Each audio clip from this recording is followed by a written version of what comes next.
Le Congo ne tombera jamais. Et ensuite, il a été un des premiers à demander le cessez-le-feu, donc zigzag. Et là encore, zigzag, 20 mois après avoir indiqué qu'il ne fallait pas humilier Vladimir Poutine, il nous dit non, il faudrait peut-être envisager d'envoyer des soldats. Donc, on n'a pas le droit de changer d'avis ? On a le droit de changer d'avis, mais pas à ce point-là, parce que pour que un État soit crédible, il faut que le chef de l'État tienne une ligne sur la scène internationale. Donc la France n'est plus crédible. Il y a deuxième chose, la France est de moins en moins crédible, et on va en parler avec le budget justement et au niveau européen, parce que ça affaiblit ça aussi la crédibilité, la force de la voix de la France en Europe. Le deuxième critère, c'est la volonté d'instrumentaliser aussi. Sauvons l'Afrique.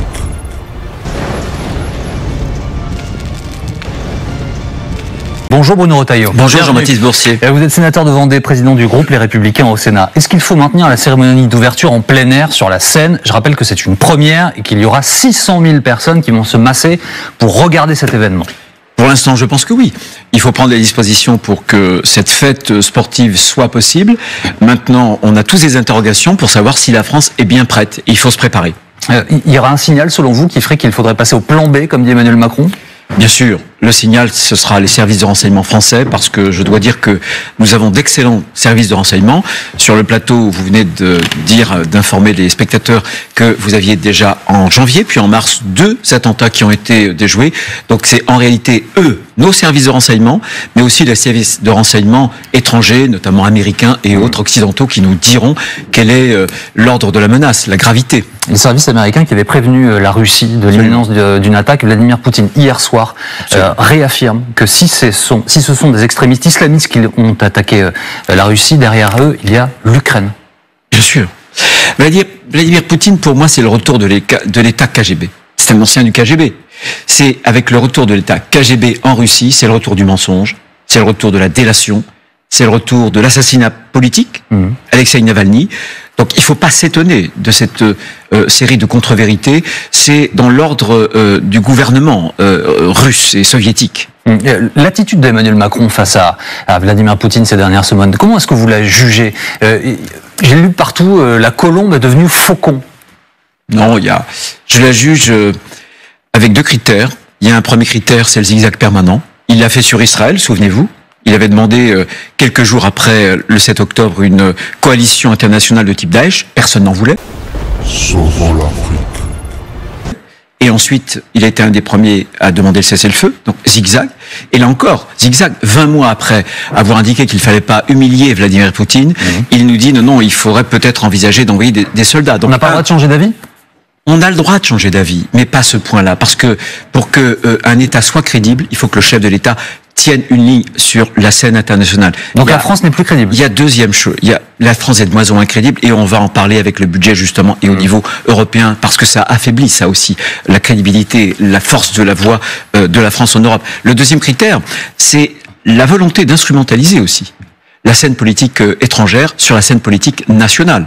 On voit bien qu'il y a la volonté de créer une sorte de peur, d'anxiété, pour polariser entre ceux qui seraient poutiniens, le RN, et puis son camp à lui, Renew. C'est pas vrai selon vous ? Ils sont pas poutiniens, le RN ?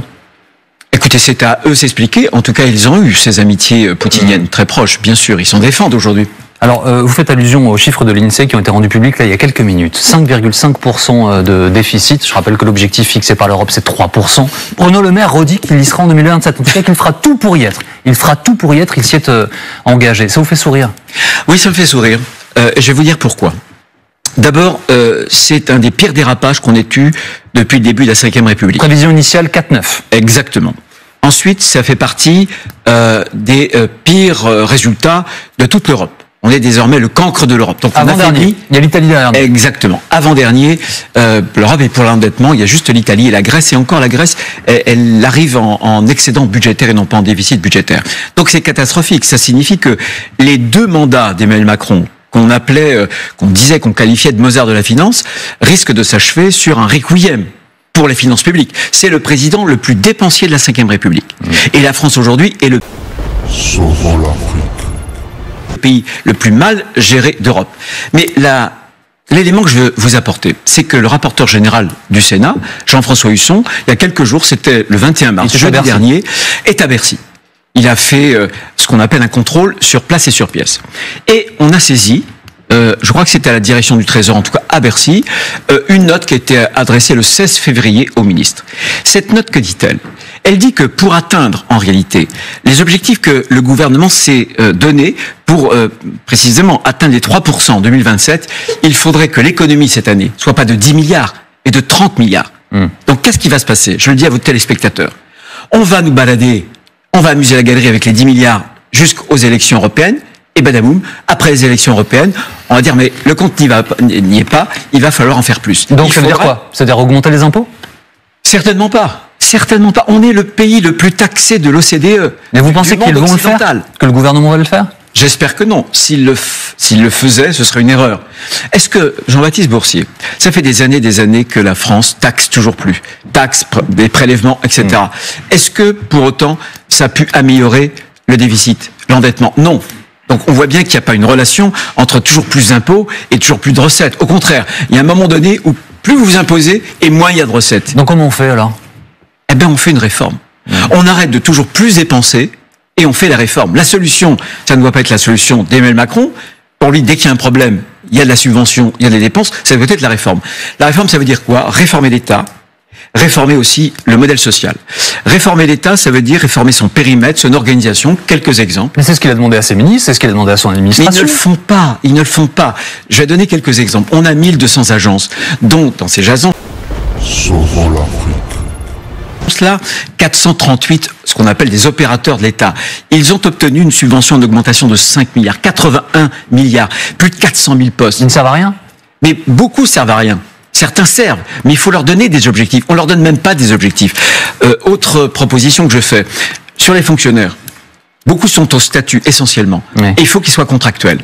Quand on a besoin pendant une période, on peut pas pérenniser. Est-ce que c'est pas la richesse d'un État comme le nôtre d'avoir un État, un service public puissant ? Bien sûr, sur le régalien. Mais aujourd'hui, le problème, c'est que regardez la sécurité, regardez l'école, regardez la santé, qu'on fasse du statut, c'est-à-dire sur ces personnes-là, oui, mais pas. Vous savez que même d'ailleurs les soldats aujourd'hui, la plupart sont contractuels. Donc on réforme l'État, on baisse ses effectifs, plus d'administration administrative et surtout réforme du modèle social. On crée une allocation unique, capée à 75% du SMIC, pour être bien sûr qu'en France, il y a une vraie différence entre le revenu qu'on tire de l'assistance et le revenu qu'on tire du travail. Monsieur Retailleau, est-ce que les LR ne sont pas de plus en plus coincés entre la majorité présidentielle et le Rassemblement national, voire Reconquête en ce qui concerne les élections européennes ? Est-ce que vous n'entraînez pas le doute ? Monsieur Bellamy, hier, a reprécisé qu'il n'avait jamais choisi entre Emmanuel Macron et Marine Le Pen. On parle de la dernière élection Je peux vous présidentielle. dire que je suis fier d'avoir voté blanc, moi. En 2017 et 2022. C'est-à-dire que les deux se valent pour vous. Fier. Donc pour vous, le Rassemblement tout, national mais est dans regardez, l'arc républicain et vaut la même chose. Non, mais j'ai toujours considéré qu'Emmanuel emmènerait la France dans le mur. Eh ben, on y est. On est dans le mur. Voilà. Et je pense que nous... Il n'y a pas un danger à mettre un signe égal entre Emmanuel Macron Non. et Marine Le Pen ? Écoutez, non. Parce que aujourd'hui, Emmanuel Macron abîme la France. On vient de parler des finances publiques. Je pourrais aussi vous parler de la scène internationale. On en a parlé de façon très incidente. On pourrait parler des questions migratoires, de sécurité. Tout se dégrade. Alors, simplement, vous me posez une question. Où est votre place entre Emmanuel Macron, finalement, et aux Européennes, M. Bardella ? Notre place, Sauvons l'Afrique. simplement, c'est que M. Bardella veut toujours moins d'Europe. Il a applaudi au Brexit. Il y a quelques années, il voulait même le Frexit. Ils ont changé, parce que dès que le vent change, c'est la girouette. Il change. Et puis Emmanuel Macron, il veut une Europe que aucun peuple européen ne veut. Une Europe fédérale, qui remplace les États. Eh bien, nous, on est pour une Europe qui soit réaliste. Une Europe qui défende vraiment les intérêts de la France. Sauf que, monsieur Retailleau, quand on regarde les sondages et le dernier IFOP fiducial pour LCI, hier matin, il y a 50% des Français qui veulent d'une des deux Europes que vous décriez là. Ils ne sont que 7% à vouloir de votre Europe. Vous êtes quasiment au même niveau que Reconquête. Non, je pense que vous avez raison. On a une marge de progression. C'est pas 20% qu'on vise. Je pense que notre objectif à nous doit être 10 ou 12%. Mais très franchement, je le vois bien d'ailleurs avec le déficit. Et moi, j'en appelle aux électeurs, par exemple, d'Emmanuel Macron, qui ont cru qu'Emmanuel Macron serait un président sérieux, en tout cas économe des deniers publics. Ah ben, c'est faux. Il a dépensé comme aucun autre sous la Ve République. Il dépense comme aucun autre sur la scène politique européenne. Donc, il faut se réveiller. Et je pense que nous avons des solutions. D'ailleurs, le Sénat, vous savez, sur les comptes 2024, on a proposé plus de 7 milliards d'économies. Et le gouvernement les a balayés d'un revers de main. Ça n'est pas sérieux. Un dernier mot, monsieur Retailleau. Monsieur Grouard, qui est maire d'Orléans, qui est membre des Républicains, dénonce l'arrivée en quart de sans-abri en provenance de Paris, avec l'objectif, dit-il, de vider la capitale de ces sans-abri qu'il ne faudrait pas voir au cours des Jeux Olympiques. Vous avez eu le temps d'échanger avec eux, vous l'avez eu? Non, Serge est un ami, je le connais très bien, et croyez-moi, je le connais. Si il le dit, c'est que c'est vrai. Et d'ailleurs, beaucoup d'autres maires nous ont dit la même chose. On est en train, effectivement, d'organiser une sorte de transfert d'un certain nombre de populations indésirables pour les Jeux Olympiques. Mais au-delà de cela, qu'est-ce que ça signifie? Ça veut dire qu'en 2023, la France a encore explosé les records migratoires. Voilà. Et malheureusement, ça va continuer parce que le texte qui a été voté contre nous d'ailleurs, puisque censuré par le Conseil constitutionnel, c'est ce que voulait M. Macron, est un énième texte qui ne permettra pas à la France de reprendre le contrôle des flux migratoires. On est très en retard, mais vous pensez que vous aurez vos voix, puisque vous avez lancé un référendum d'initiative en tout cas, partagée. Je peux pas. Il faut 4,8 millions de signatures. C'est beaucoup, mais je pense que s'il y a vraiment un sujet, ce sera celui-là, parce que les Français en ont marre. Les Français de droite et les Français de gauche. Vous savez, on parlait du terrorisme, on parlait de l'insécurité. Il y a un lien entre l'immigration anarchique et aussi l'insécurité et même le terrorisme. Merci beaucoup Bruno Retailleau d'avoir été avec nous ce matin sur LC. Le Congo ne tombera jamais.